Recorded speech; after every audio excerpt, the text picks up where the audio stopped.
Straight boat transom saver mounts over the trailer's rear roller. Stabilizes motor and power trim to protect transom during trailering. Transom saver extends from 21 to 31. Steel construction with rubber V-block. Rated for outboards up to 150 HP, 2-year replacement warranty. Top reviews from the United States.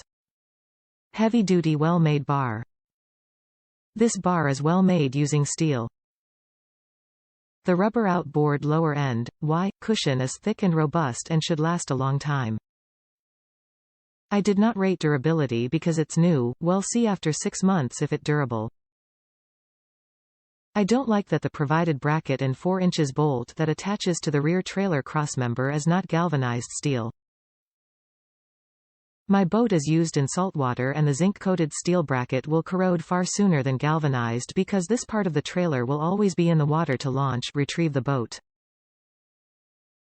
Even washing with fresh water, zinc-coated steel will corrode far sooner than galvanized or SS.